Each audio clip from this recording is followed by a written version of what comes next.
ਚਲੋ ਦੇਖੋ ਜੀ, ਸਭ ਤੋਂ ਪਹਿਲਾਂ ਕ ਭਾਗ ਆਂਦਾ ਹੈ। ਕ ਭਾਗ ਦੇ ਵਿੱਚ ਐਮਸੀਕਿਊਜ਼ ਆਂਦੇ 9 ਮਾਰਕਸ ਦੇ, ਜਿਹਦੇ ਵਿੱਚ 5 ਐਮਸੀਕਿਊ ਤੁਹਾਡੇ ਗ੍ਰਾਮਰ ਦੇ ਹੈ, ਜੋ ਆਪਾਂ ਸ਼ਾਮ ਨੂੰ ਕਰਾਂਗੇ। ਮੈਂ ਹਜੇ ਗ੍ਰਾਮਰ ਨਹੀਂ ਕਰਾ ਰਹੀ।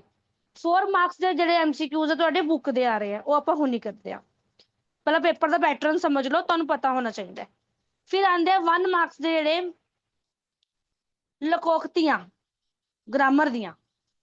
ਇਹ ਵੀ ਤੁਹਾਡਾ ਗ੍ਰਾਮਰ ਦਾ ਪਾਰਟ ਹੈ। ਲਕੋਕਤੀਆਂ ਆਂਦੀਆਂ ਜੀ 4। ਇੱਕ ਆਂਦੀ ਹੈ, ਮਤਲਬ ਉਹਦੇ ਆਪਸ਼ਨ ਜਿਹੜੇ ਤੁਸੀਂ ਦੱਸਣੇ ਹੁੰਦੇ ਨੇ, ਐਮਸੀਕਿਊਜ਼ ਹੀ ਹੁੰਦੇ ਨੇ ਉਹ ਵੀ, ਠੀਕ ਹੈ। ਫਿਰ ਆਂਦਾ ਇੱਕ ਗਦਾਂਸ਼। ਗਦਾਂਸ਼ ਮਤਲਬ ਇੱਕ ਪੈਰਾਗ੍ਰਾਫ ਦਿੱਤਾ ਹੋਇਆ ਹੈ, ਉਸ ਦੇ ਨਾਲ ਤੁਹਾਡੇ 5 ਕੁਐਸਚਨਸ ਹੈ 5 ਨੰਬਰ ਦੇ, ਜਿਹਦੇ ਤੁਸੀਂ ਪੈਰੇ ਦੇ ਵਿੱਚੋਂ ਲੱਭ ਕੇ ਹੀ ਆਨਸਰਸ ਦੇਣੇ ਹੈ। ਉਹ ਹਰ ਬੱਚਾ ਕਰ ਲੈਂਦਾ, ਉਹ ਮੈਂ ਨਹੀਂ ਕਰਾਵਾਂਗੀ, ਠੀਕ ਹੈ ਜੀ। ਉਹ ਤੁਸੀਂ ਆਪਣੇ ਆਪ ਕਰੋਗੇ ਪੇਪਰ ਦੇ ਵਿੱਚ, ਕਿਉਂਕਿ ਪਾਪਾ ਨੂੰ ਪਤਾ ਹੀ ਨਹੀਂ ਕਿਹੜਾ ਆਣਾ ਹੈ। ਫਿਰ ਉਸ ਤੋਂ ਬਾਅਦ 5 ਨੰਬਰ ਦੇ ਫਿਰ ਆਂਦੇ ਤੁਹਾਨੂੰ ਸਹੀ ਗਲਤ, ਵਿਪਰੀਤ ਸ਼ਬਦ ਹੁੰਦਾ ਇੱਕ ਉਹਦੇ ਵਿੱਚ, ਇੱਕ ਨੇਕ ਸ਼ਬਦ ਹੁੰਦਾ ਹੈ, ਠੀਕ ਹੈ, ਇੱਕ ਵਿਨਾਰਥਕ ਸ਼ਬਦ ਹੁੰਦਾ ਹੈ, ਤੇ ਇੱਕ ਸ਼ੁੱਧ ਅਸ਼ੁੱਧ ਹੁੰਦਾ ਹੈ। ਮਤਲਬ ਇਹ ਵੀ 5 ਨੰਬਰ ਦੇ ਗ੍ਰਾਮਰ ਦਾ ਪੋਰਸ਼ਨ ਹੈ, ਇਹ ਵੀ ਆਪਾਂ ਈਵਨਿੰਗ ਚ ਕਰਾਂਗੇ। ਉਸ ਤੋਂ ਬਾਅਦ ਆ ਜਾਓ ਖ ਭਾਗ। ਖ ਭਾਗ ਦੇ ਵਿੱਚ ਆਂਦੇ ਪ੍ਰਸੰਗ ਸਹਿਤ ਵਿਆਖਿਆ। ਸਭ ਤੋਂ ਪਹਿਲਾਂ 4 ਨੰਬਰ ਦੀ, 2 ਦਿੱਤੀਆਂ ਹੁੰਦੀਆਂ, ਇੱਕ ਕਰਨੀ ਹੁੰਦੀ ਹੈ। ਫਿਰ ਆਂਦੇ ਕੁਐਸਚਨ ਆਂਸਰ 6 ਮਾਰਕਸ ਦੇ, 1 ਮਾਰਕਸ ਦਾ ਈਚ। 6 ਕੁਐਸਚਨਸ ਆਣਗੇ 6 ਨੰਬਰ ਦੇ।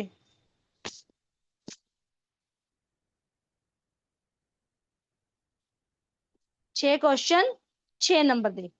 ਫਿਰ ਆਣਗੇ ਤੁਹਾਨੂੰ ਟੋਟਲ 6 ਕੁਐਸਚਨਸ, ਜਿਸ ਤੋਂ 4 ਕਰਨੇ ਹੈ 8 ਨੰਬਰ ਦੇ, 2 ਮਾਰਕਸ ਦਾ ਈਚ।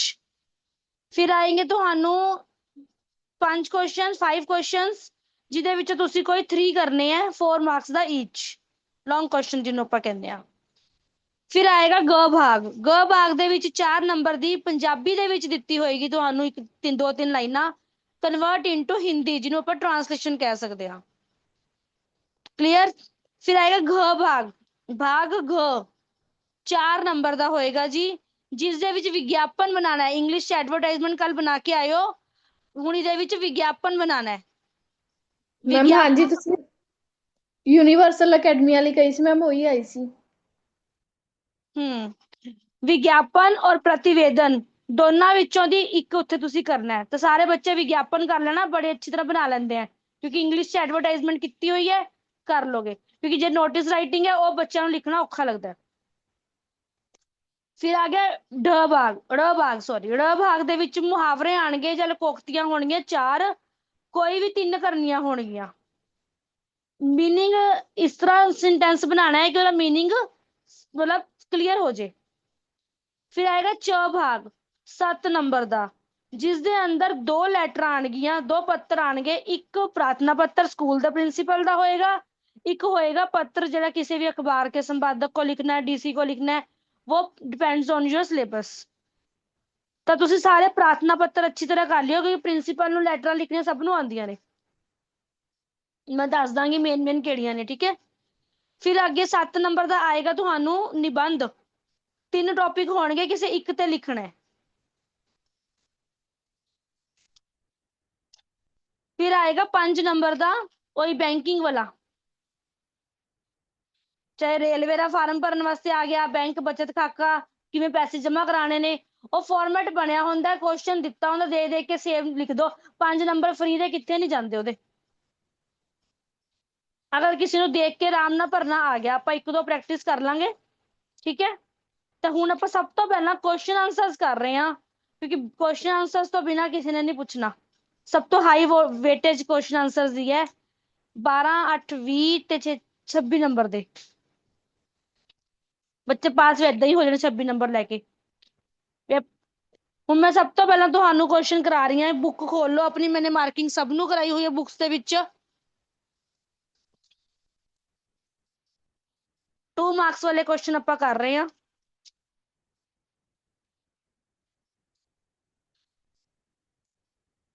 ਕਹਾਣੀ ਭਾਗ ਤੋਂ ਸ਼ੁਰੂ ਕਰਾਂਗੇ ਜੀ। ਪੇਜ ਨੰਬਰ ਬੁੱਕ ਦਾ ਹੈਗਾ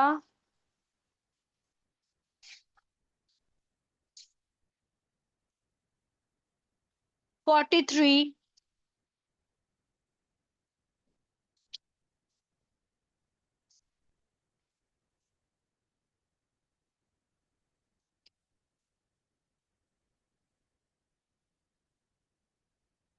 मंत्री चूड़ामणि को किसकी चिंता थी? मंत्री चूड़ामणि को अपनी जवान विधवा बेटी के भविष्य तथा अपने दुर्ग के प्रति चिंता थी।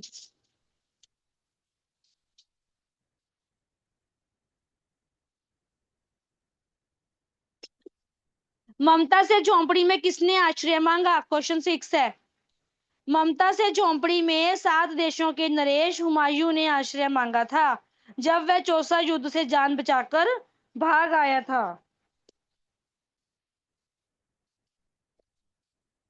विश्राम के 9th क्वेश्चन, विश्राम के बाद जाते हुए पथिक ने मिर्जा को क्या आदेश दिया? विश्राम के बाद जाते हुए पथिक ने मिर्जा को आदेश दिया कि मिर्जा, उस स्त्री को मैं कुछ भी ना दे सका, उसका घर बनवा देना, क्योंकि विपत्ति में मैंने यहाँ आश्रय पाया था, यह स्थान भूलना मत।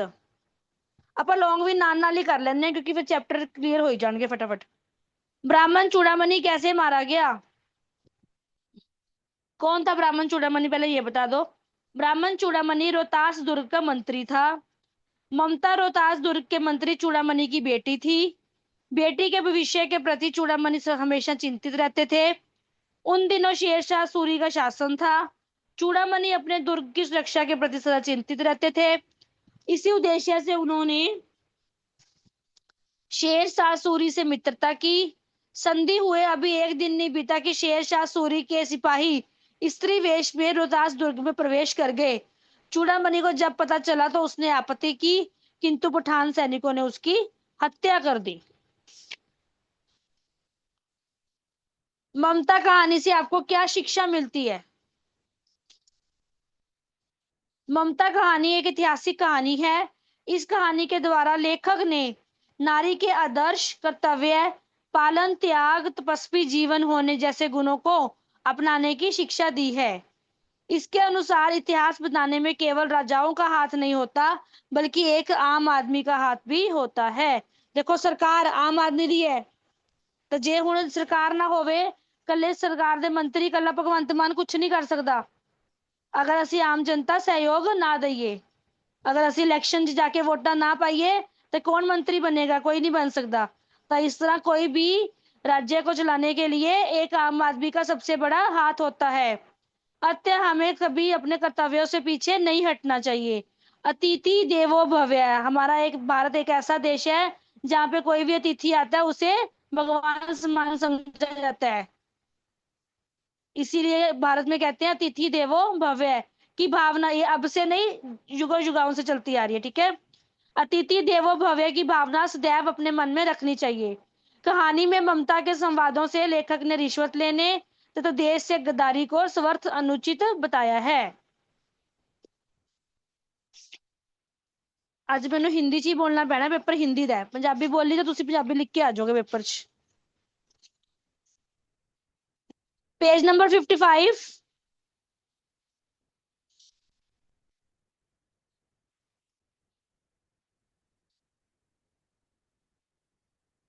क्वेश्चन नंबर 4, नीम का वृक्ष किसके हाथ का लगाया हुआ था?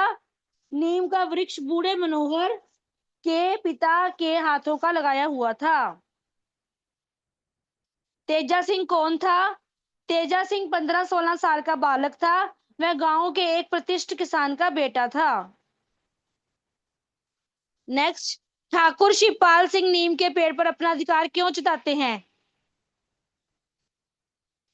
1.5 वर्ष पूर्व मनोहर सिंह ने ठाकुर शिवपाल से खेती करने के लिए रुपया उधार लिया था। अच्छा, 1 रुपया ले लिया था। हाथ तंग होने के कारण वह अभी तक उसे चुका नहीं पाया था, ना ही ब्याज दे पाया था। देखो कितना, मतलब सोचो भी ना, उस टाइम कितना 1 रुपए की वैल्यू होंगी होगी ना, राइट? तो मतलब 1 रुपया उधार लिया वो भी नहीं दे सका। और आज हमें कोई कहे भी जैसे 1 रुपया लेना, हम 10 दे देते, लो जी तू चुप होके बैठो बस। मतलब रुपए की वैल्यू भी बहुत बड़ी थी एक टाइम पे। ना ही ब्याज दे पाया, इसलिए एक दिन शिवपाल सिंह ने अपना लगान उड़ाने के लिए तकाजा लगाया, मतलब तरकीब सोची एक। मनोहर सिंह की नीयत में कुछ फर्क ना था। उस रुपया उसके पास थे, रुपए उसके पास थे ही नहीं। उसने ठाकुर को 1 सप्ताह में रुपए लौटा देने का वादा किया, पर रुपयों का प्रबंध ना हो सका। ठाकुर शिवपाल सिंह अपने 25 रुपए थे, सॉरी, अपने 25 रुपयों के बदले पेड़ कटवा लेना चाहता था, क्योंकि आज वे उस पर अपना अधिकार जताते थे। पर मनोहर सिंह पेड़ को कटते हुए नहीं देख सकता था। उन्होंने कहा ठीक है, पैसे नहीं देने, लाओ ये सारे पेड़ काट दो। अब पेड़ तो आपको पता है कि है ना, काटने अच्छी बात नहीं है। तो इसीलिए मनोहर सिंह जो था वातावरण प्रेमी था, वो नहीं चाहता था कि पेड़ों को काटा जाए।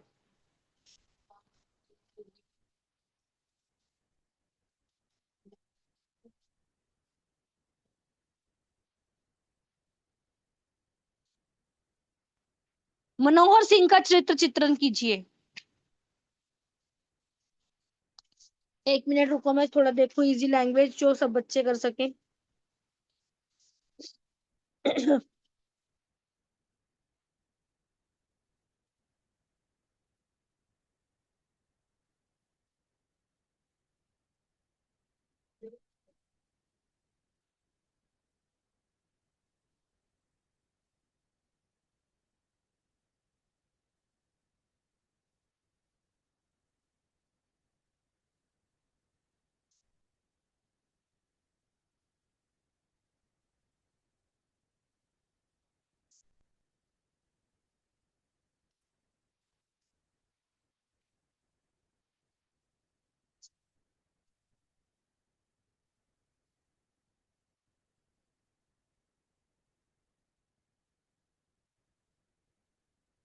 हाँ जी।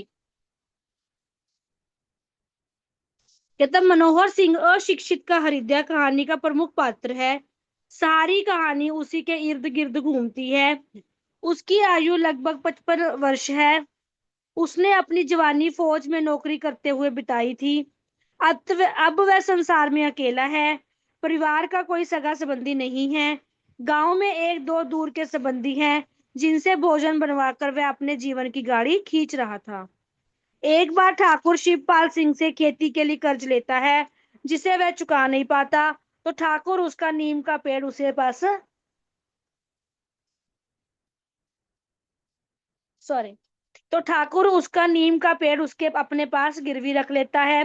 मनोहर सिंह ठाकुर को पेड़ तो दे देता है, परंतु उससे केवल एक आश्वासन चाहता है कि वह उस पेड़ को काटे नहीं। वह उस नीम के पेड़ से अपने भाई जैसे प्रेम करता है, क्योंकि वह उसके पिता ने अपने हाथ से लगाया हुआ था। उस पे अच्छा मतलब पिता की निशानी सीगी, इसीलिए ਉਹਨੂੰ प्यार करता सी। उस पेड़ के लिए वह मर मिटने को भी तैयार था। जब उसे पता चलता है कि तेजा सिंह उसके पेड़ को बचाने के लिए घर के पैसे चुरा कर लाया है, तब वह उसे भी ऐसा करने से मना करता है और उसके पैसे वापस कर देता है। तेजा सिंह द्वारा पेड़ बचाने में सहायता करने पर वह अपना पेड़ उसी के नाम कर देता है। इस प्रकार वह हमारे सामने प्रकृति से प्रेम करने वाला, अपने पिता की धरोहर का सम्मान करने वाला, स्वाभिमानी व परोपकार को मानने वाला व्यक्ति के रूप में प्रस्तुत हुआ है।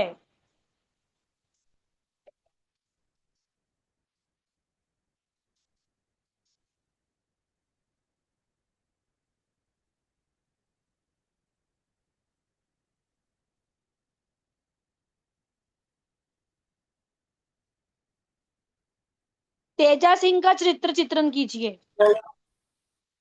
तेजा सिंह इस कहानी का दूसरा प्रमुख पात्र है। वह 15-16 साल का एक बालक है। गांव के एक प्रतिष्ठित किसान का बेटा है। वह बहुत ही समझदार और भावुक है। वह मनोहर सिंह को चाचा कहकर बुलाता है।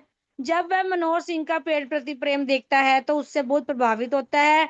वह मनोहर के पेड़ की रक्षा के लिए अपने घर से 25 रुपए चुरा के लाता है। पिता द्वारा पैसे वापस ले लिए जाने पर वह अपनी नानी द्वारा दी गई सोने की अंगूठी पेड़ को बचाने के लिए दे देता है। तेजा सिंह का पेड़ के प्रति प्रेम देखकर मनोहर सिंह अपनी नीम का पेड़ उसी को दे देता है। इस प्रकार हम कह सकते हैं कि तेजा सिंह एक साहसी, समझदार, भावुक और प्रकृति से प्रेम करने वाला बालक है। देखो जी, ये दोनों करेक्टर स्केच बड़े इंपॉर्टेंट है, अच्छी तरह याद कर लेना। ये 4 मार्क्स का क्वेश्चन आना ही आना है।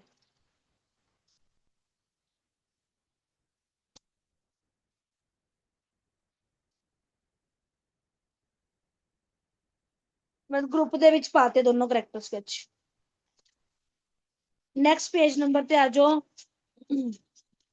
मेरी आवाज ठीक आ रही है ना?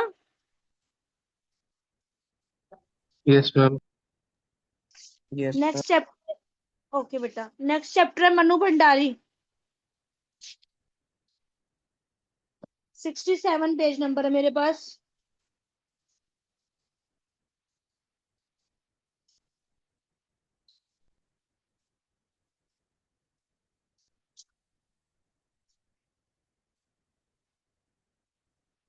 विदेश में चित्रा के किस चित्र ने धूम मचाई थी?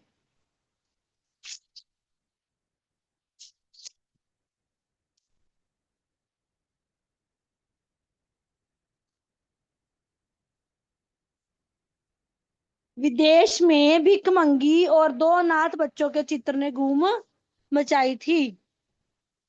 चित्रा के पिताजी ने पत्र में क्या लिखा था? फिफ्थ क्वेश्चन है। चित्रा के पिताजी ने जो पत्र भेजा उसमें लिखा था कि जैसे ही उसकी पढ़ाई खत्म हो जाएगी वह विदेश जा सकती है। अरुणा चित्रा के चित्र के बारे में क्या कहती है? थर्ड क्वेश्चन देख लो। अरुणा चित्रा के चित्रों के बारे में कहती है कि कागज पर इन बेजान चित्रों को बनाने की बजाय दो चार की जिंदगी क्यों नहीं बना देती।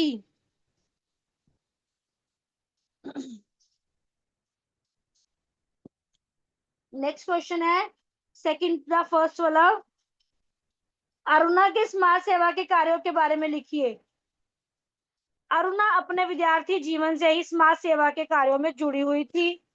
वह बेसहारा लोगों को सहारा देने का काम करती थी। वह अपनी सेवा के खूबसूरत रंगों से लोगों की बेरंगी जिंदगी में रंग भरने का काम करती है। वह दाइयों, चपरासियों आदि के बच्चों को पढ़ाती है। फुलिया के बच्चे की मृत्यु उसे अत्यधिक आहत करती है। भिखारिन को मरने के बाद वह उससे दोनों बच्चों का पालन पोषण भी करती है। एक मिनट जी, देखा कि क्लास नहीं लग रही।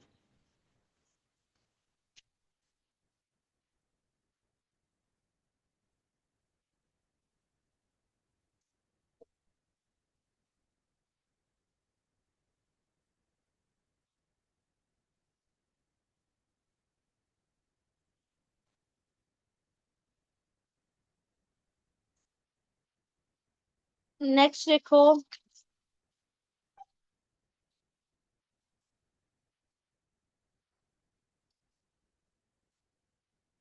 चित्रा, थर्ड क्वेश्चन है। चित्रा की हॉस्टल से विदाई के समय अरुणा क्यों नहीं पहुंच सकी? जब चित्रा की हॉस्टल से विदाई हो रही थी तब अरुणा वहां नहीं पहुंच सकी। चित्रा बार बार हॉस्टल के फाटक पर खड़ी हो उसे इधर उधर ढूंढ रही थी। बेटा एक मिनट रुकना प्लीज, एक मिनट।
हाँ जी बेटा, आप दोबारा रिवाइज कर दिया ये वाला क्वेश्चन।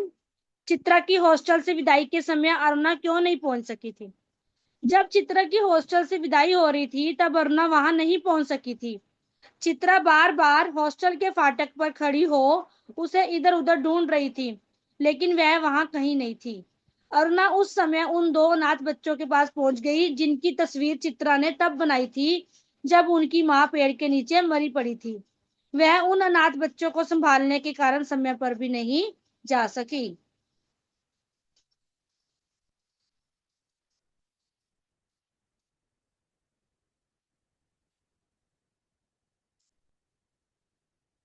रबलीन ਤੁਹਾਡੇ ਬ੍ਰਦਰ ਦਾ ਕੀ ਨਾਮ ਹੈ ਬੇਟਾ?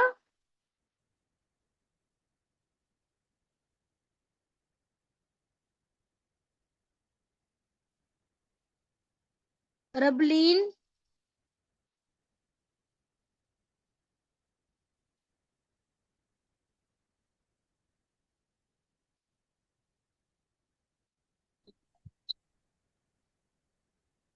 बेटा ਤੁਹਾਡੇ ਬ੍ਰਦਰ ਦਾ ਕੀ ਨਾਮ ਹੈ? गुरबाज। ਅੱਛਾ ਗੁਰਬਾਜ਼। ठीक है, ਤੁਸੀਂ ਦੋਨੋਂ ਇਕੱਠੇ ਹੀ ਕਲਾਸ ਲਗਾਉਂਦੇ ਹੋ? Yes ma'am. ठीक है, ओके। नेक्स्ट क्वेश्चन आ जाओ जी। दो कलाकार कहानी का उद्देश्य स्पष्ट कीजिए। ये मैं देख रही हूँ, एक मिनट मैं इजी लैंग्वेज देख दूँ।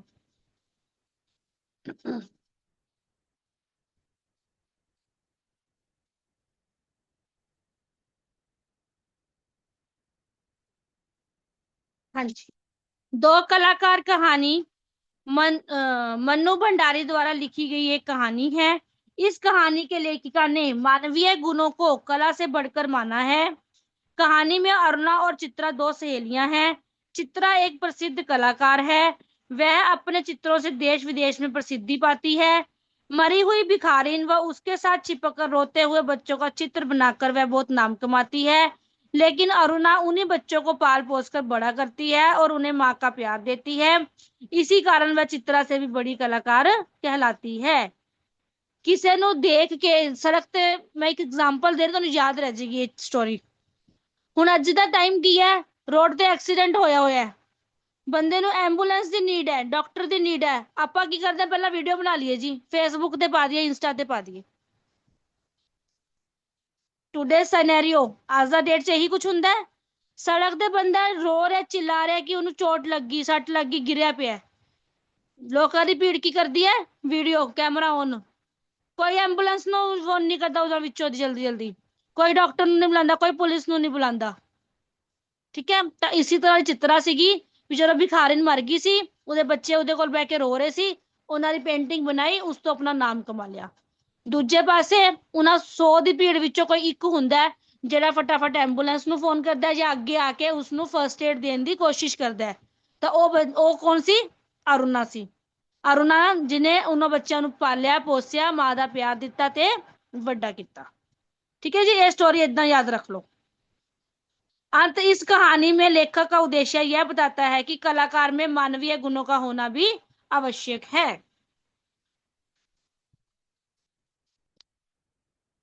हुन रह जाएगी याद है स्टोरी ਤੁਹਾਨੂੰ जे आगे पेपर च कोई नहीं बोल रहा, सब होशियार। मैम रह जाएगी याद। हाँ जी मैम। नेक्स्ट आ गया, दो कलाकार के आधार पर अरुणा का चरित्र चित्रण। अरुणा कहानी का एक मुख्य पात्र बना के लिख देना बस, उनमें तो पता लग गया। वो एक समाज सेविका भी है, वह मानवीय गुणों से भरपूर है। छात्रावास में रहते हुए वह गरीबों की मदद करती है। ठीक है, किसी को दुख को देखकर वह परेशान हो जाती है। फुलिया दाई के बीमार बच्चे की सेवा करती है। बच्चे की मृत्यु के पश्चात वह दुखी होती है। जिस भिखारी का चित्र बनाकर उसकी सहेली देश विदेश में नाम कमा रही थी, उसी के लिए उन बच्चों का पालन पोषण कर कर वह माँ का रूप ले लेती है। इसी तरह वह अपनी महानता का परिचय देती है। इसी प्रकार अरुणा अपने मानवीय गुणों के कारण चित्रा से भी बड़ी कलाकार बन जाती है। नेक्स्ट इधर पर सारे ही करने हैं बेटा। चित्रा एक मंझी हुई चित्रकार है, आप इससे कहां तक सहमत हैं? चित्रा एक मंझी हुई चित्रकार है, हम इस कथन से पूरी तरह से सहमत हैं। चित्रा को चित्रकला का बहुत शौक है, वह अपना ज्यादा समय चित्र बनाने में व्यतीत करती है। अत्यंत संवेदनशील होने के कारण वह अपने चित्रों में जान भर देती है। मरी हुई भिखारिन और उसके रोते हुए बच्चों का चित्र बनाकर, जो हमने फर्स्ट क्वेश्चन में पढ़ा बस वो यहाँ लिख देना आपने। इसी तरह हम कह सकते हैं कि चित्रा एक मंझी हुई चित्रकार है। दो कलाकार कहानी के शीर्षक की सार्थकता को स्पष्ट करें। दो कलाकार शीर्षक हमारे विचार में पूर्ण तरह से सार्थक है। अरुणा और चित्रा दोनों सखियों को लेखिका ने दो कलाकार माना है। चित्रा अपने चित्रकला से एक कलाकार का दर्जा पाती है, और अरुणा अपने मानवीय गुणों के कारण कलाकार का दर्जा पाती है। जिन भिखारिन और उसके रोते हुए बच्चों के चित्र बनाकर चित्रा देश विदेश में नाम कमा रही थी, उन्हीं बच्चों का पालन पोषण कर कर अरुणा चित्रा से भी बड़ी कलाकार बन जाती है।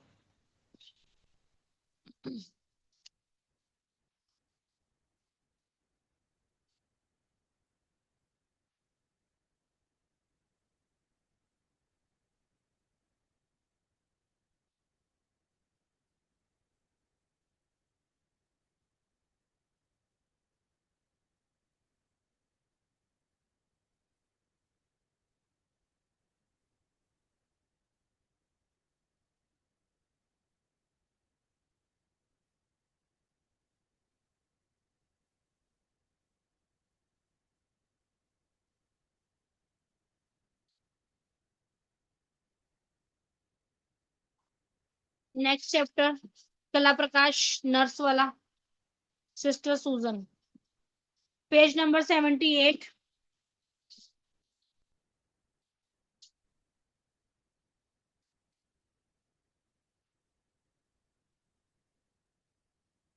महेश कितने साल का था? महेश 6 साल का था। अस्पताल में मुलाकातियों से मिलने का समय क्या था? शाम 4 से 6 बजे तक का। 7 बजे कौन सी 2 वर्ष नर्सें वार्ड में आई? 7 बजे मरिंडा और मंजरेकर नाम की 2 नर्सें वार्ड में आई। 1 मार्क्स वाले तो आप बस जस्ट रिवाइज कर रहे हैं। नेक्स्ट आ जाओ जी। महेश किस सिस्टर से घुल मिल गया था? महेश सिस्टर सुजान से घुल मिल गया था। सरस्वती का परेशानी का क्या कारण था? सरस्वती का बेटा अस्पताल में दाखिल था, उसका ऑपरेशन हुआ था, सरस्वती उससे मिलने अस्पताल आई थी, उसका बेटा उससे लिपट कर रो रहा था, सरस्वती का बेटा उसे वहां से जाने नहीं दे रहा था, बेटा सरस्वती की कोई बात सुनने को भी तैयार नहीं था। बेटे का इस प्रकार से रोना और तड़पना सरस्वती की परेशानी का कारण बन जाता है। नेक्स्ट बड़ा इंपॉर्टेंट क्वेश्चन है जी, ये वाला थर्ड क्वेश्चन। सिस्टर सुजान ने महेश को अपने बेटे के बारे में क्या बताया? जब सिस्टर सुजान ने महेश को रोते देखा तो उसने महेश को बताया कि उसका बेटा भी उसी की भांति रोता है, वह बहुत शैतान है, उसका नाम भी महेश है, वह अभी 3 महीने का है, बिल्कुल छोटा सा। उसने महेश को यह भी बताया कि आया उससे जब खेलती है या गाना गाती है वह खुशी के हाथ पैर ऊपर नीचे करने लगता है जैसे नाच रहा हो। तो महेश के पूछने पर उसने बताती है कि उसके बेटे को अभी बोलना भी नहीं आता, अभी तो वह गूं गूं बोलता है। Next question. दूसरे दिन महेश ने मां को घर जाने की इजाजत खुशी खुशी कैसे दी? महेश ने अपनी मां को घर जाने की इजाजत खुशी खुशी दे दी क्योंकि सिस्टर सुजान के छोटे से बच्चे की बातें सुनकर उसने अपनी मां के बारे में भी सोचा। उसे अपनी छोटी बहन मोना के रोने की चिंता थी, जिसे मम्मी पास वाले राजू के घर छोड़कर आई थी। वह नहीं चाहता था कि उसके रोने की मां को कष्ट और बढ़ जाए।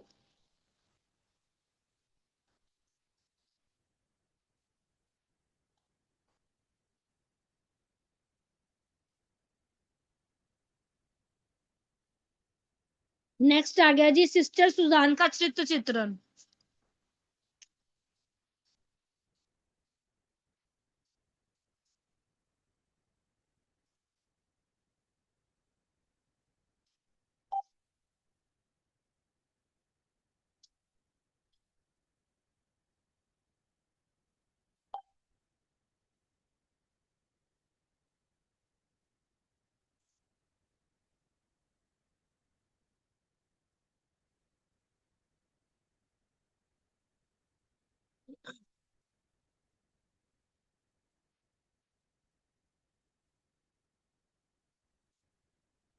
रोचन कल किथे सी? कल भी तुसी मैनू मिले।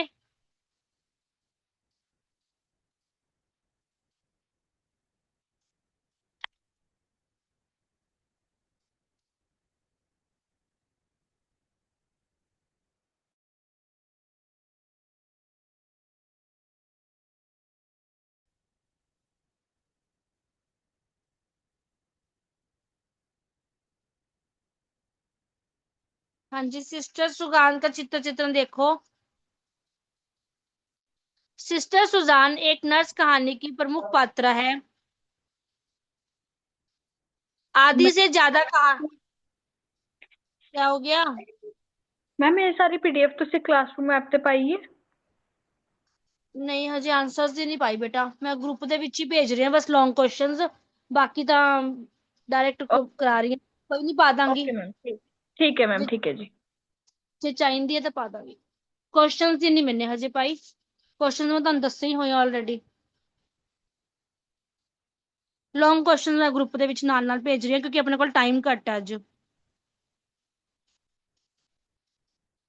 चलो, सिस्टर सुजान नर्स कहानी की दूसरी प्रमुख पात्रा है। आधी से ज्यादा कहानी उसी के इर्द गिर्द घूमती है। वह एक नर्स है। एक नर्स होने के सभी गुण उसमें विद्यमान हैं। वह अपना कार्य बहुत ही मेहनत तथा ईमानदारी से करती है। सुजान सरल हृदय वाली नारी है। उसका चरित्र ममतामयी नारी का चरित्र है। कहानीकार ने उसे सरल हृदय, कर्मठ तथा विवेकशील नारी के रूप में चित्रित किया है। उसके चरित्र में सहजता तथा स्वाभाविकता है। वह अस्पताल के बच्चों को एक माँ के समान प्यार करती है। उसमें स्थितियों को समझने और उसमें उसके अनुसार स्वयं को ढालने की शक्ति है। वह महेश के बच्चों को एक माँ के समान प्यार करती है। उसमें स्थितियों को समझने तथा उसके अनुसार स्वयं को ढालने की शक्ति है। वह बाल मनोविज्ञान को समझती है। अंत सुजान सही अर्थों में एक ममतामयी, सेवा भाव से युक्त तथा ममता से परिपूर्ण नारी है। वह ईमानदार है। यदि ऐसा ना होता तो महेश की मां से उपहार भी ले सकती थी, लेकिन उसने ऐसा नहीं किया।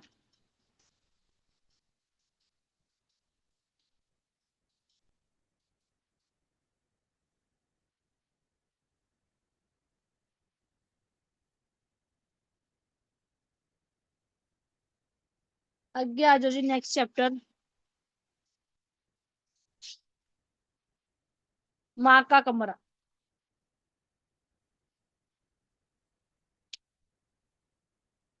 83 पेज नंबर है।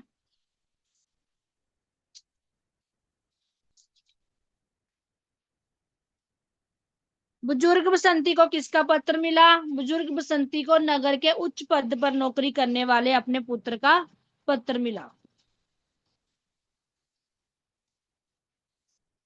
बेटे ने अपने पत्र में अपनी माँ बसंती को क्या लिखा? बेटे ने अपनी माँ को लिखकर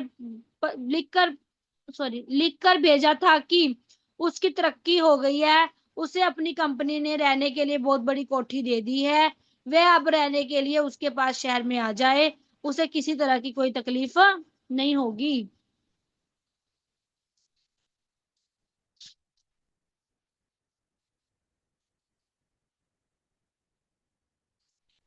नेक्स्ट, बसंती की आंखों में आंसू क्यों आ गए? बसंती की आंखों में खुशी के आंसू आ गए। उसे ऐसी संपन्नता भरा जीवन अब तक कभी नहीं मिला था। वह अपने पुश्तैनी पुराने घर में जैसे तैसे जीवन काट रही थी। अब वह अपने बेटे और परिवार के साथ सुखपूर्वक रह सकेगी। उसका बुढ़ापा आराम से कट जाएगा। उसके पुत्र ने आज के कुछ स्वार्थी पुत्रों जैसा व्यवहार नहीं किया। नेक्स्ट आ जाओ, अगला चैप्टर, एहसास, पेज नंबर 89।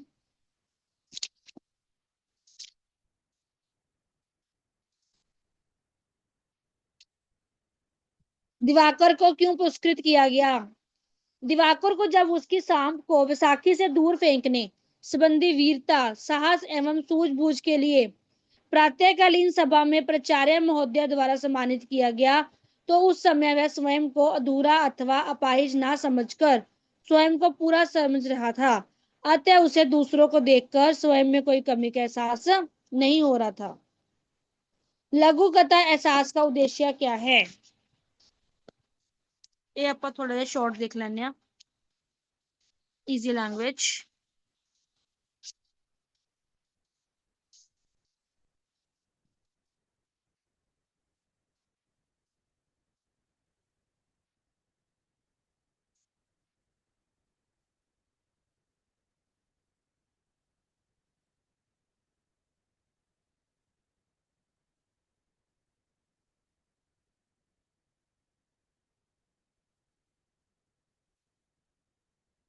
एहसास एक सामाजिक लघु कथा है।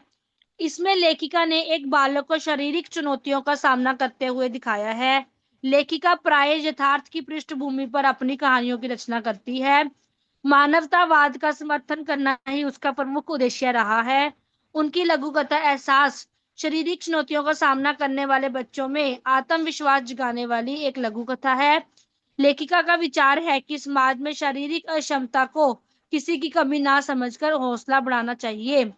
अपनी लघु कथा में लेखिका उद्देश्य को स्पष्ट करने में पूर्ण तौर से सफल रही है। 85 ਬੱਚੀਆਂ ਸਾਡੇ ਗਰੁੱਪ ਦੇ ਵਿੱਚ, ਲੇਕਿन ज्वाइन सिर्फ 22।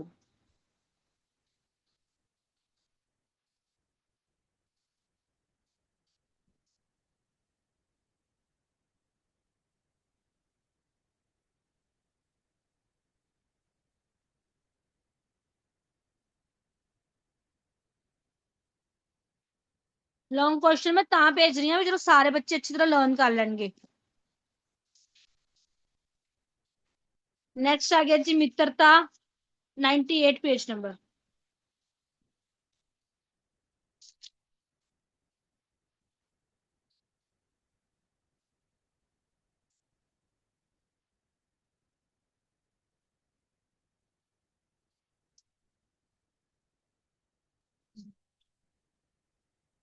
ये क्वेश्चन बड़ा इंपॉर्टेंट है। विश्वास पात्र मित्र को खजाना, औषध और माता जैसा क्यों कहा गया है?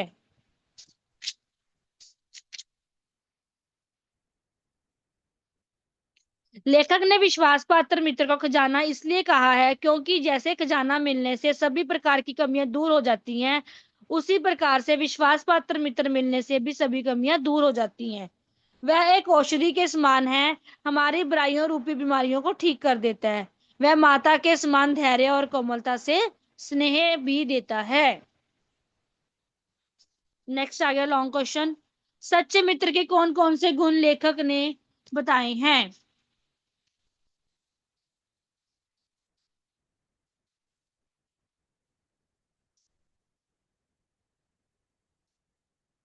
लेखक के अनुसार सच्चा मित्र पथ प्रदर्शक मतलब कि मार्गदर्शन करता है, जिस पर हम पूरा विश्वास कर सकते हैं।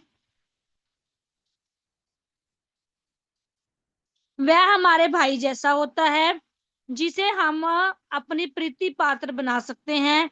सच्चे मित्र में उत्तम वैद्य सी निपुणता होती है, अच्छी से अच्छी माता का धैर्य और कोमलता होती है। सच्चा मित्र हमारी रक्षा करता है। सच्चा मित्र हमें संकल्पों में दृढ़ करता है और दोषों से बचाता है, और उत्तमता पूर्वक जीवन निर्वाह करने में भी हर प्रकार से सहायता देता है।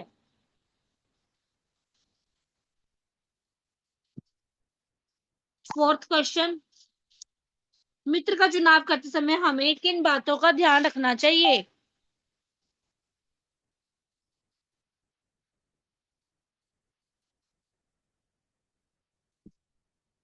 मित्र का चुनाव करते समय ध्यान रखना चाहिए कि वह हमसे अधिक दृढ़ संकल्प का ना हो, क्योंकि ऐसे व्यक्तियों की हर बात हमें बिना विरोध के माननी पड़ती है। वह हमारी बात को मानने वाला भी होना चाहिए।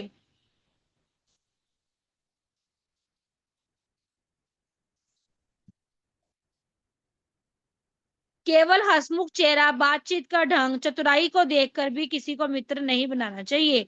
उसके गुणों तथा स्वभाव की परीक्षा करके ही मित्र बनाना चाहिए।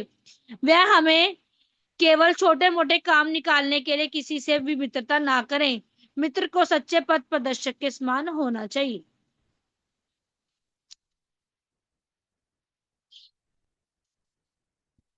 आज क्वेश्चन आंसर्स करने पैणगे, बाकी सारा तो हो जाएगा क्योंकि सारा शॉर्ट वर्क ही है।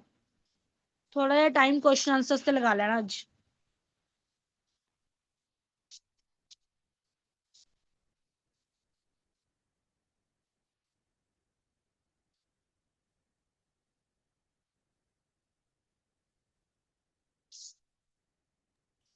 क्योंकि शॉर्ट वर्क वगैरह सारा बुक ਵਿੱਚੋਂ ਹੀ ਆਂਦਾ ਹੈ ਨਾ। यस, वो तो ਆਪਾਂ ਇੱਕ ਰੀਡਿੰਗ ਕਰਾਂਗੇ ਤੁਹਾਨੂੰ ਤਾਂ ਵੀ ਯਾਦ ਰਹਿ ਜਾਏਗਾ। ਮੇਨ ਤਾਂ ਕੁਐਸਚਨ ਆਨਸਰਸ ਹੈ, ਮੈਂ ਤਾਂ ਹੀ ਪਹਿਲਾਂ ਸਵੇਰੇ ਕਰਵਾ ਰਹੀ ਹਾਂ ਕਿ ਸਾਰੇ ਬੱਚਿਆਂ ਨੂੰ ਪਤਾ ਲੱਗ ਜਾਏ ਔਰ ਲਰਨ ਕਰ ਸਕਣ। ਮੈਮ ਕੋਈ ਸੀਐਨ ਨਾਮ ਦੀ ਕੁੜੀ ਹੈ, ਕਹਿੰਦੀ ਮੈਨੂੰ ਵੌਇਸ 'ਚ ਤੁਹਾਡੀ 'ਚ ਉਹ ਆ ਰਹੀ ਹੈ, ਦਿੱਕਤ ਆ ਰਹੀ ਹੈ। ज्वाइन कर लो बेटा।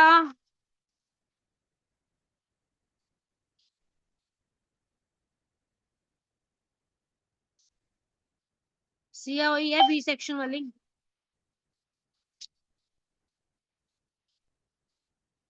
मुझे सॉरी वाला कौन है? तनिश। लो जी।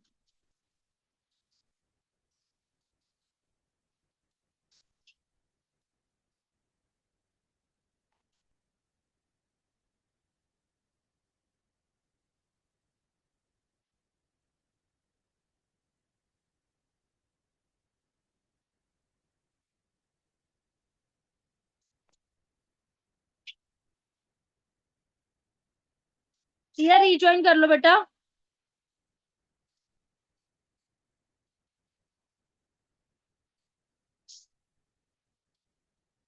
हाँ जी, पेज नंबर 111 है बुक दा। लेखक के अनुसार कोई भी कार्य महान कैसे बन जाता है?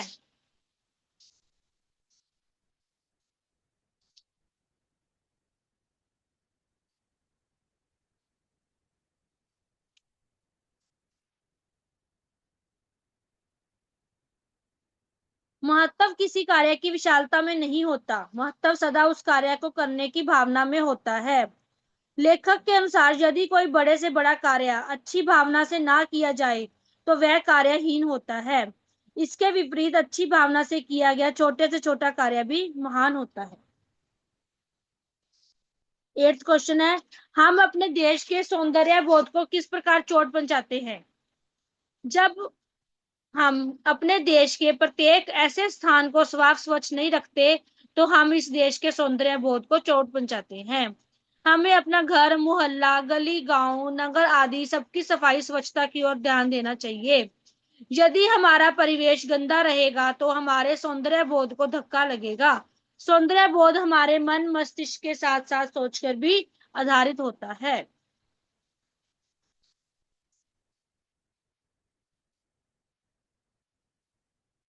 एक लॉन्ग क्वेश्चन द लास्ट है जी। लेखक ने देश के नागरिकों को चुनाव में किन बातों की ओर ध्यान देने के लिए कहा है?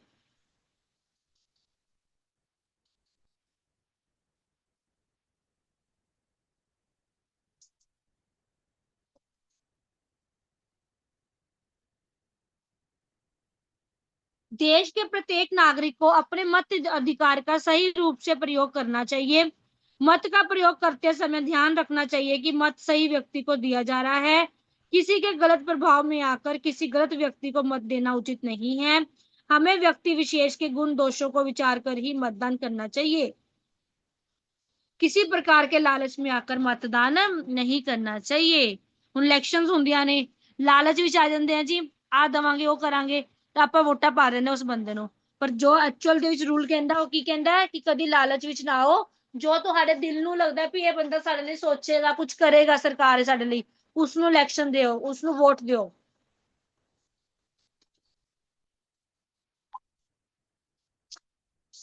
ਅੱਗੇ ਆ ਜਾਓ ਨੈਕਸਟ ਚੈप्टर 120 पेज नंबर बुक दा। राजेंद्र बाबू।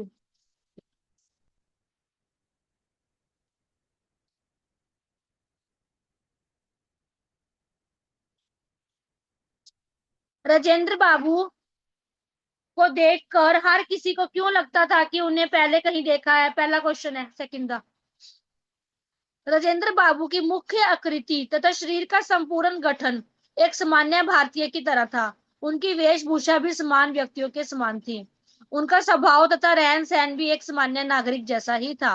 इसलिए जो भी उन्हें देखता उसे लगता था कि ऐसे व्यक्ति को तो पहले कहीं देखा हुआ है। सेकंड क्वेश्चन अपन करने हैं जी, third part the first. Rajendra Babu की शारीरिक बनावट, वेशभूषा तथा स्वभाव का वर्णन करें। राजेंद्र बाबू के हाथ, पैर, शरीर सब में लंबाई की विशेषता थी। उनके काले घने छोटे कटे हुए बाल, चौड़ा मुख, चौड़ा माथा, घनी भौहें, बड़ी बड़ी आंखें, कुछ भारी नाक, गोलाई, चौड़ी ठुड्डी, कुछ मोटे और सुडौल होठ, गेहुआ रंग, बड़ी बड़ी मूछें थी। जो तुम याद रह गया बस वो लिख देना, ठीक है। वे खादी की मोटी धोती कुर्ता, काला बंद गले का कोट, गांधी टोपी, साधारण मोजे और जूते पहनते थे। उनका स्वभाव बहुत ही शांत था। वे सदा सादगी पसंद करते थे। अपने स्वभाव तथा रहन सहन में वे एक सामान्य भारतीय तथा किसान के समान थे। उनका खान पान बहुत ही साधारण था।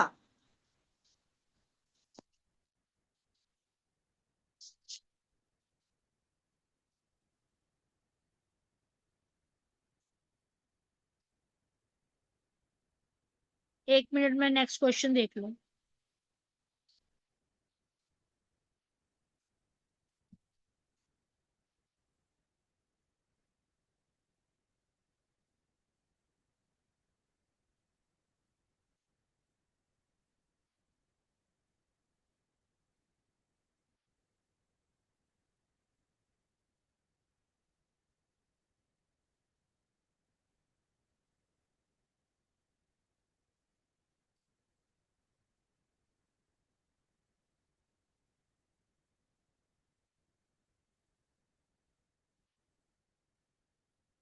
पाठ के आधार पर राजेंद्र बाबू की पत्नी की चारित्रिक विशेषताओं का वर्णन करें।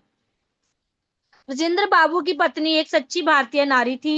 वे धरती के समान सहनशील, क्षमामयी, त्याग भावना वाली व ममतामयी थी। उनका विवाह बचपन में ही हो गया था। घंटों सिर नीचा करके बैठने के कारण उनकी रीढ़ की हड्डी इतनी झुक गई थी कि वे सीधी खड़ी भी नहीं हो सकती थी। बिहार के जमींदार परिवार की बहू और भारत के प्रथम राष्ट्रपति की पत्नी होने के उन्हें कोई भी अहंकार नहीं था। वे राष्ट्रपति भवन में भी स्वयं भोजन बनाती थी तथा पति परिवार व परिजनों को खिलाकर स्वयं अन्य ग्रहण करती थी। छात्रावास में अपनी पोतियों से मिलने जाने पर वह अपनी पोतियों के अतिरिक्त सभी के मिठाई बराबर बांट देती थी। गंगा स्नान के समय भी खूब दान करती थी। वे सच्चे अर्थों में धरती की पुत्री थी।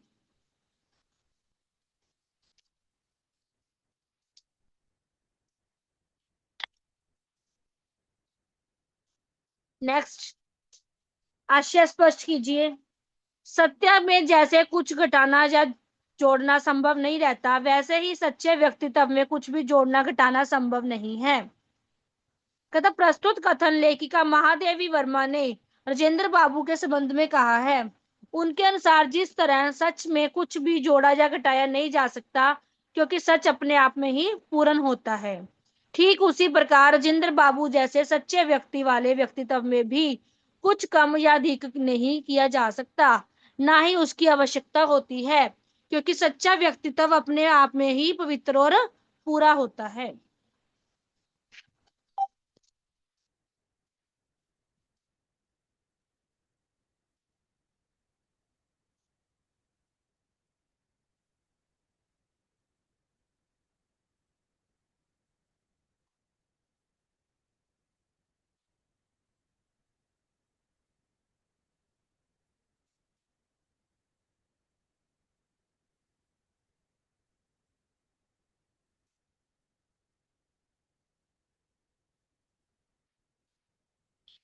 क्या वह सांचा टूट गया है जिसमें ऐसे कठिन कोमल चरित्र होते थे?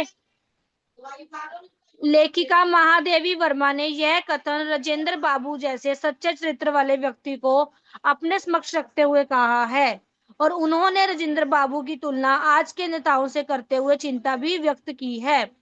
लेखिका प्रश्न करते हुए कहती है कि क्या ईश्वर के पास से सांचा टूट गया है जिसमें ढालकर भगवान में डॉक्टर राजेंद्र प्रसाद जैसे उच्च व पवित्र व्यक्तित्व वाले चरित्र का निर्माण किया है, क्योंकि आजकल के नेताओं ने राजेंद्र बाबू जैसी मधुरता, निश्चलता, सरलता और सौम्यता भी नहीं दिखाई देती।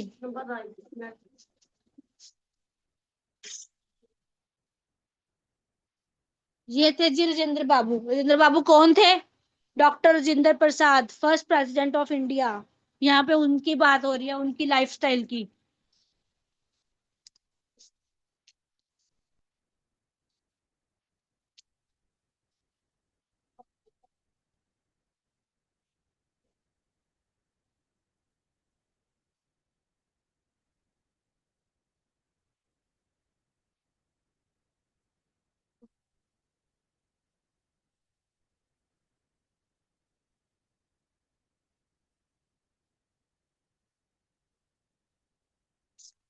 नेक्स्ट चैप्टर सदाचार का तावीज।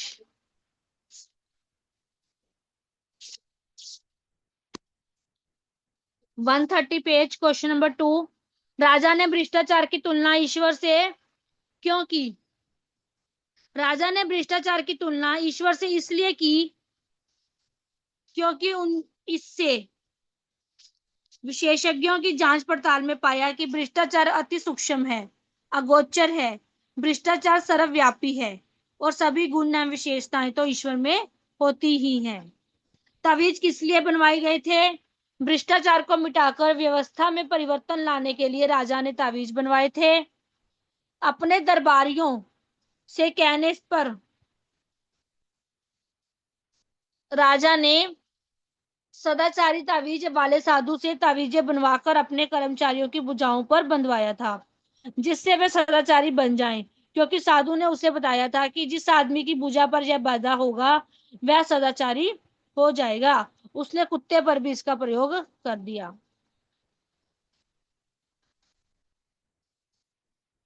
नेक्स्ट लॉन्ग है, विशेषज्ञों ने भ्रष्टाचार खत्म करने के क्या क्या उपाय बताए? भ्रष्टाचार को दूर करने के लिए विशेषज्ञों ने, एक मिनट हम इजी लैंग्वेज देखते हैं।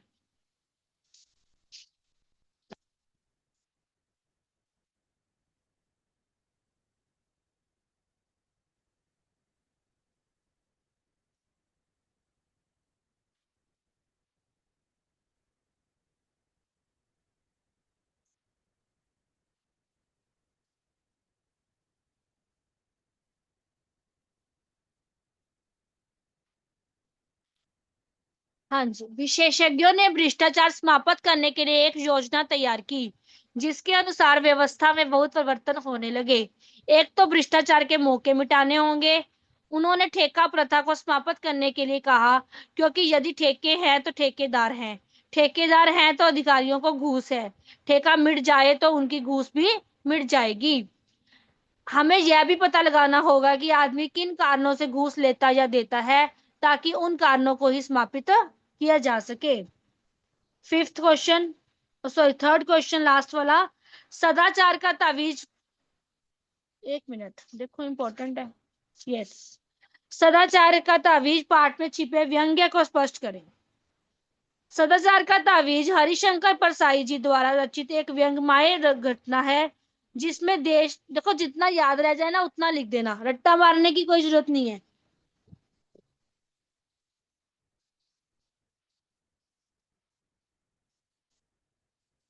जिसमें देश भर में फैले भ्रष्टाचार पर व्यंग्य कसा गया है।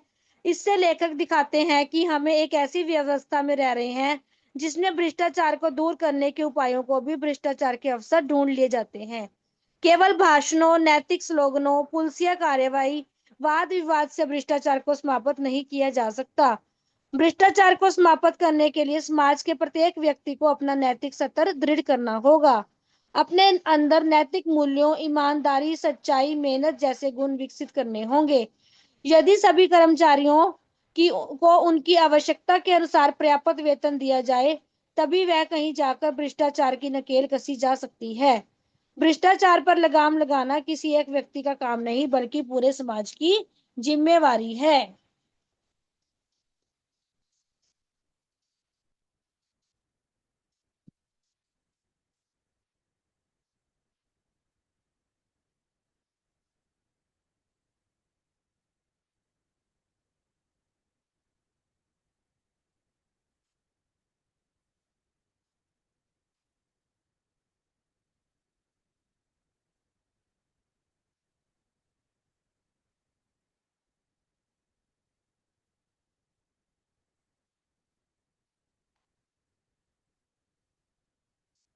Next page number 137।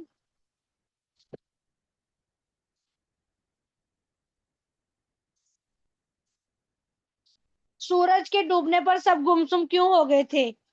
सूरज के डूबने पर सब गुमसुम इसलिए हो गए क्योंकि सूरज डूबने के साथ ही उनके हिम दर्शन की सारी इच्छाएं और आशाएं धूमिल हो गई। जिस हिम दर्शन की आशा में लेखक अपने मित्रों के साथ बहुत समय से टकटकी लगाकर देख रहे थे, वे उससे वांछित रह गए। बैजनाथ में कौन सी नदी बहती है? गोमती नदी।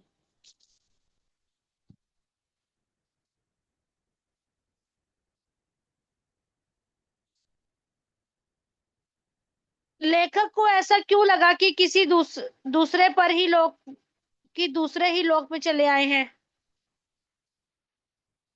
क्यों लगा ऐसा?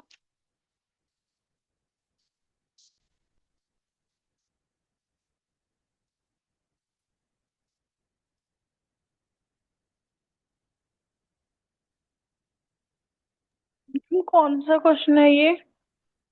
सेकंड लॉन्ग का, थर्ड पार्ट का।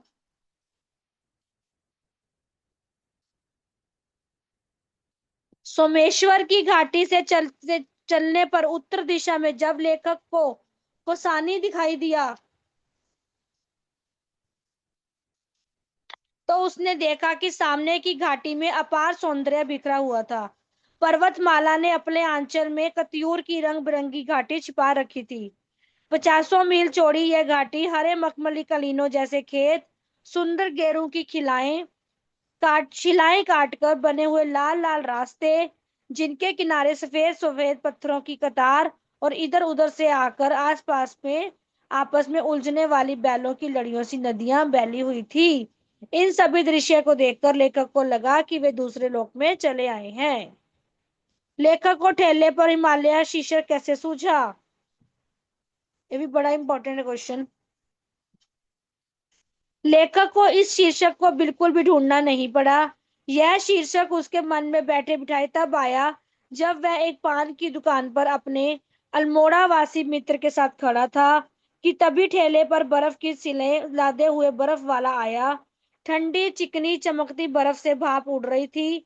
वे क्षण भर उस बर्फ को देखते रहे, उठती हुई भाप में खोए रहे और खोए खोए से ही बोले, यही बर्फ तो हिमालय की शोभा है।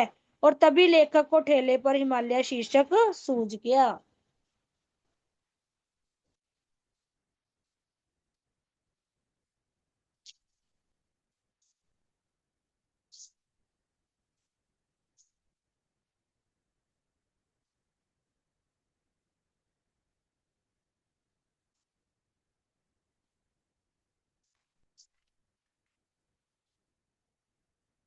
पेज 146, गुरु नानक देव जी।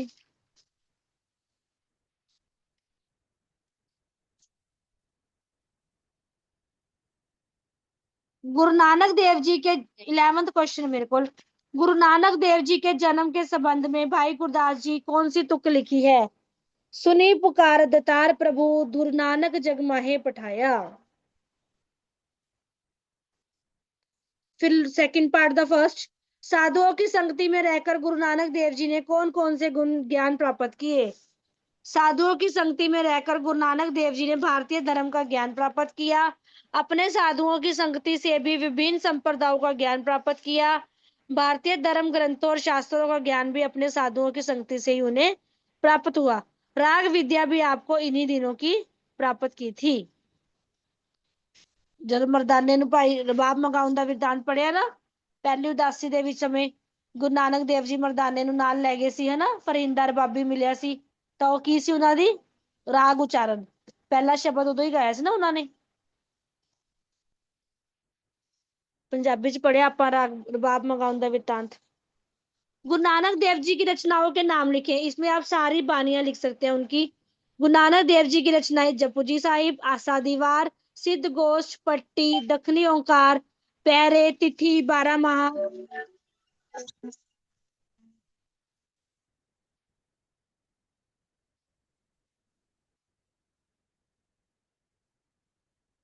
सुचज्जी कुचज्जी आरती आदि हैं। गुरु जी इन रचनाओं के अतिरिक्त वाणी, श्लोक, पद, अष्टपदियां, सोहले आदि के रूप में विद्यमान है।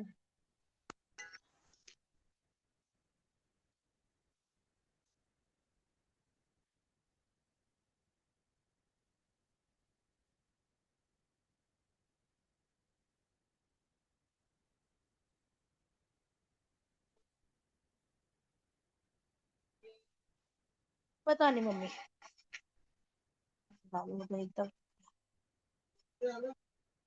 मैं नहीं खाना।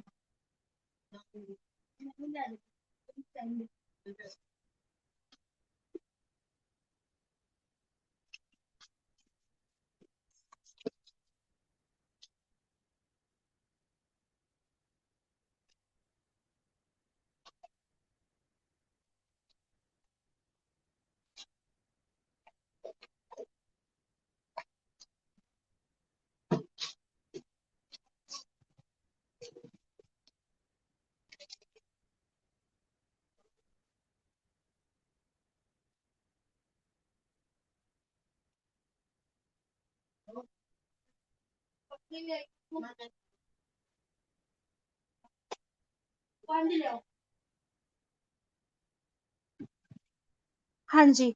साधुओं की संगति में रहकर ये हो गया अपना। गुरु नानक देव जी ने तत्कालीन भारतीय जनता को किन बुराइयों से स्वतंत्र कराने का प्रयास किया? गुरु नानक देव जी ने तत्कालीन भारतीय जनता को धार्मिक आडंबरों, संकीर्तनताओं से स्वतंत्र कराने का प्रयास किया। उन्होंने भारतीय जनता के सामने वास्तविक सत्य को प्रस्तुत कर दिया, जिससे संकीर्ण विचार और आडंबर अपने आप ही ढीले पड़ गए। जिस समय गुरु नानक देव जी का जन्म हुआ उस समय भारतीय समाज की क्या स्थिति थी? जिस समय गुरु नानक देव जी का जन्म हुआ उस समय भारतीय समाज में अनेक बुराइयां थी। समाज अनेक जातियों, संप्रदायों और धर्मों में बटा हुआ था। लोग रूढ़ियों में फंसे हुए थे। उनके विचार बहुत ही संकीर्ण थे। वे घृणा करने योग्य कार्यों में लगे रहते थे। धर्म के नाम पर दिखावे का बोलबाला था। आम जनता का बहुत शोषण होता था। दलितों पर बहुत अत्याचार होते थे।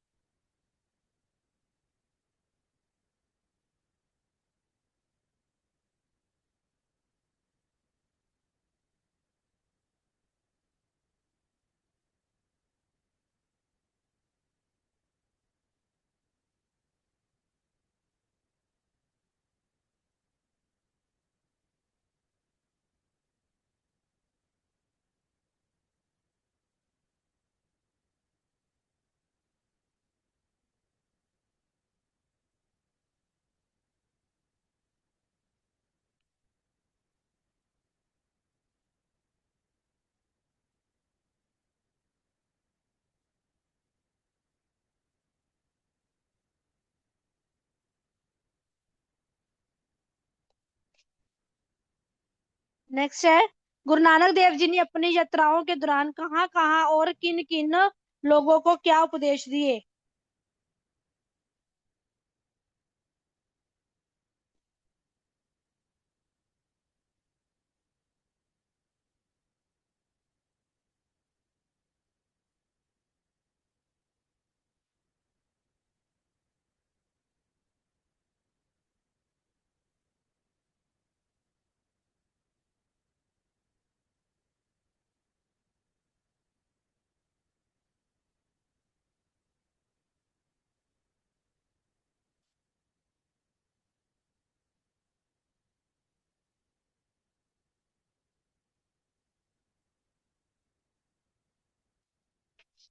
श्री गुरु नानक देव जी ने 1499 से लेकर 1522 ईस्वी के समय के पूर्व, पश्चिम, उत्तर तथा दक्षिण दिशाओं में 4 उदासियां की।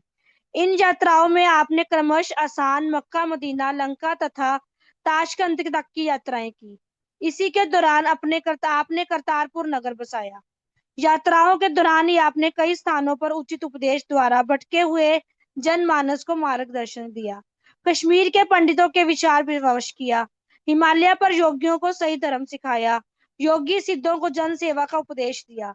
हिंदुस्तान में घूमते समय आपका अनेक पीरों, फकीरों, सूफी संतों के साथ भी तर्क हुआ। मौलवी मुसलमानों को आपने सही रास्ता दिखाया। इस्लामी देशों में यात्राओं द्वारा आपने सांझे धर्म की शिक्षा दी। लगभग 22 वर्ष घूमकर फिर आपने धर्म का प्रचार किया।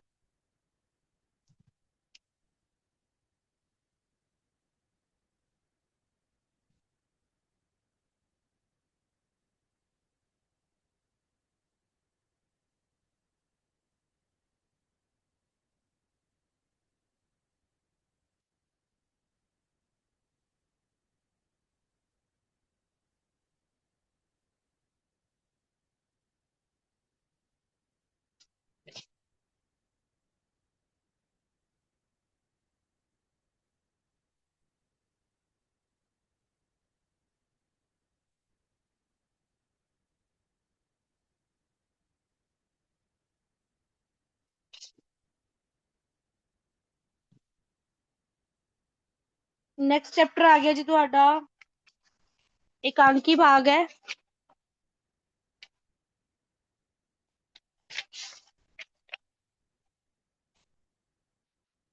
सिर्फ एकांकी भाग रह गया है, ਆਪਾਂ ਦੁਪਹਿਰੇ ਕਰਾਂਗੇ। ਹੁਣ ਮੈਂ ਜਿੰਨੇ ਕੁਐਸਚਨਸ ਤੁਹਾਨੂੰ ਸਾਰੇ ਕਰਵਾ ਦਿੱਤੇ, ਲੌਂਗ ਕੁਐਸਚਨਸ ਮੈਂ ਗਰੁੱਪ ਦੇ ਵਿੱਚ ਵੀ ਸੈਂਡ ਕਰ ਦਿੱਤੇ। ਠੀਕ ਹੈ। ਪਲੀਜ਼ ਇਸ ਨੂੰ ਤੁਸੀਂ ਅੱਛੀ ਤਰ੍ਹਾਂ ਹੁਣ ਲਰਨ ਕਰ ਲਓ। Okay ma'am.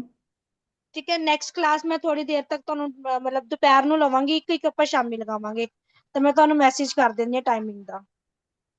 Okay ma'am. Please ਅੱਜ ਦਾ ਦਿਨ ਪੜ੍ਹ ਲਓ, ਕਿਉਂਕਿ ਹਿੰਦੀ ਦਾ ਪੇਪਰ ਦੇਖੋ ਥੋੜਾ ਜਿਹਾ ਡਿਫਿਕਲਟ ਆ ਸਕਦਾ ਹੈ, ਕਿਉਂਕਿ ਕੁਝ ਤਾਂ ਸਟਿਕਨੈਸ ਵੀ ਹੈ ਤੇ ਕੁਝ ਪੇਪਰ ਵੀ ਡਿਫਿਕਲਟ ਆਉਣ ਦੇ ਚਾਂसेस ਹੈਗੇ। ਥੋੜੀ ਮਿਹਨਤ ਕਰ ਲਓ, ਮੇਨ ਬਸ ਕੁਐਸਚਨ ਆਂਸਰਸ ਅੱਛੀ ਤਰ੍ਹਾਂ ਕਰ ਲਓ ਤੇ ਇੱਕ ਐਪਲੀਕੇਸ਼ਨ, ਬਾਕੀ ਸਾਰਾ ਸ਼ਾਰਟ ਵਰਕ ਹੈ, ਸਾਰੇ ਬੱਚੇ ਆਰਾਮ ਨਾਲ ਕਰ ਲੈਂਦੇ ਆ। ਓਕੇ ਮੈਮ, ਥੈਂਕ ਯੂ ਜੀ। ਚਲੋ ਹੁਣ ਤੁਸੀਂ ਫ੍ਰੀ ਹੋ, ਹੁਣ ਤੁਸੀਂ ਜਿਨ੍ਹਾਂ ਨੇ ਕਲਾਸ ਮਿਸ ਕੀਤੀ ਤਾਂ ਉਹ ਰਿਕਾਰਡਿੰਗ ਲੈਕਚਰ ਵੀ ਦੇਖ ਸਕਦੇ। ਓਕੇ ਬੇਟਾ।